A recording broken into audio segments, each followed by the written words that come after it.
Today's lesson is on approximating square roots. So we learned that a perfect square has a square root that is an integer. This one, however, we're going to look at values that aren't perfect squares, and we're going to actually approximate what their square root is. So we actually have to look at two different types of numbers. One is called an irrational number.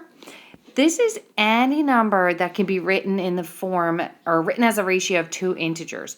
So it can be written in fraction form, but these are what we call non-repeating, non-terminating decimals.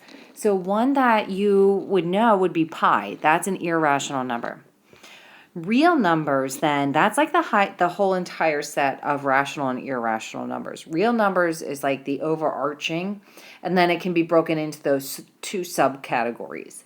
So rational numbers then are terminating decimals, repeating decimals, whole numbers, integers, and things like that. So if you look down here at this chart, the square root of 12, that's considered irrational because 12 is not a perfect square. Negative the 2500ths repeating, that's a rational number because it is a repeating decimal. Negative square root of 9, well, if we simplified that, that would give us negative 3. And because negative 3, it's considered an integer and it's considered rational. 72 over 4, well, that equals 18 if we reduced it. That is a natural number, a whole number, an integer, and considered rational. And then just like in my example there, pi is considered irrational because the decimal form of pi neither terminates nor does it repeat. So when you're looking down at these and you need to classify them, you kind of have to put them in their simplest form.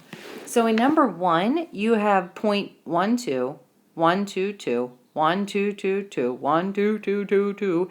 It's going to continue in that form. Well, that's not a repeating decimal. That's an irrational number. So that one's considered irrational. The next one here, you have negative the square root of 196. Well, the square root of 196 is 14. So this is saying negative 14. Oh, okay. Well, negative 14 is considered an integer.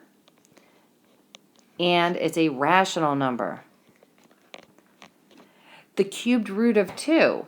Well, 2's nothing times itself can give you 2. Therefore, this is considered an irrational number. Okay, so estimating.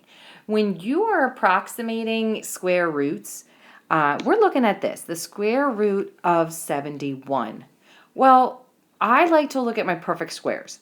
So I draw my number line and I say, okay, well, 71 is going to fall in between the two square roots, perfect square roots of 64 and 81. So 71 is actually closer. It's a little bit closer to 64. So when I go to estimate the square root of 71, I say, all right, well, since it's between the square root of 64 and the square root of 81, but closer to the square root of 64, I'm going to approximate it closer to 8 if I'm going to do it as an integer, since it says estimate it to the nearest integer. Whoops, that was not the one I wanted to do, but that's okay. So it's approximately 8.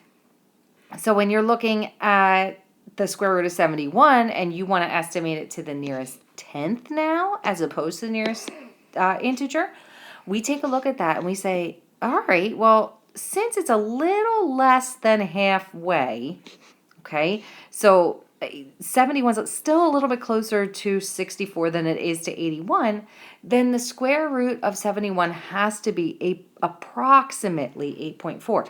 That's what these little squiggles mean. It means approximately. It's not equal to it. It's approximately equal to it. Okay? So when we come down here, it says to estimate the square root to the nearest integer and then also to the nearest tenth. So what you're going to do is you're going to pause this video and you're going to think about the square root of 8.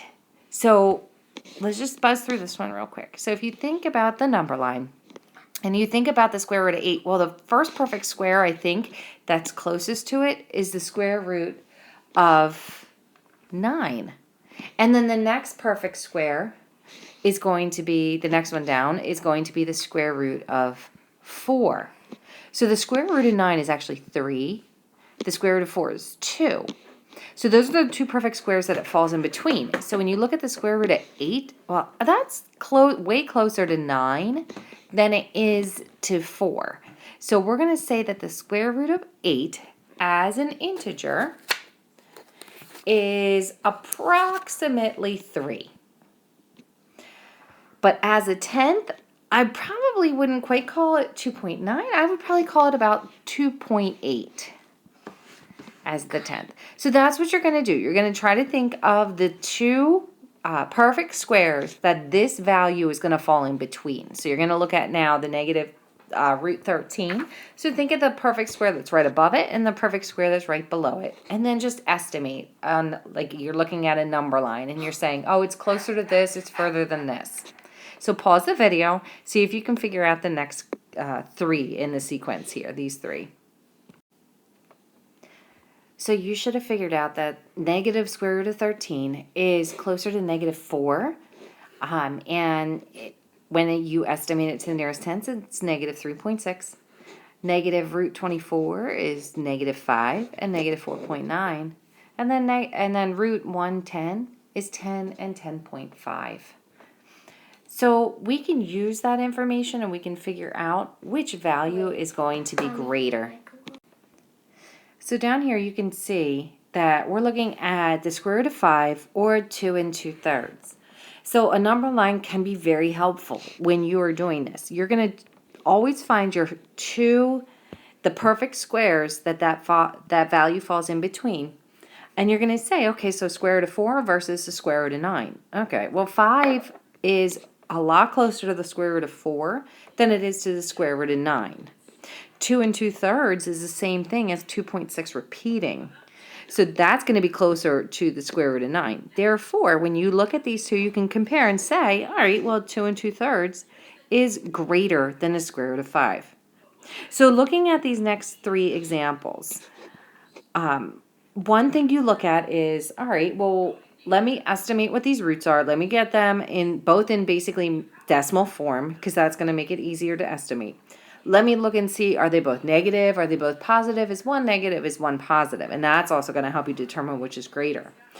So pause the video, go ahead and try these next 3, and then unpause and see if you're correct. All right, so if you look at this, you'll see that in number 1, 4 1/5, it's 4.2. And then the square root of 23, well, that's pretty close to the square root of 25, and that's going to be 5. So that's got to be pretty close to 5, so 4.8. Therefore, the one that's greater is going to be the square root of 23. So then if you're looking at this next one, it's very obvious which one is greater. You have the square root of 10, and you have negative the square root of 5. Well, the square root of 10 is positive, and the other one's negative. So square root of 10 has to be the greater one. And then in number 3, if you have negative root 2 versus negative 2, well, negative root 2 has to be less than negative 2. So it's got to be, greater than negative 2, sorry. So it's got to be this one that is the greater value. So you can approximate square roots by looking for the two perfect squares they fall in between, and then gauging who is it closer to, is it dead center, or where is it going to fall, and you can approximate it that way.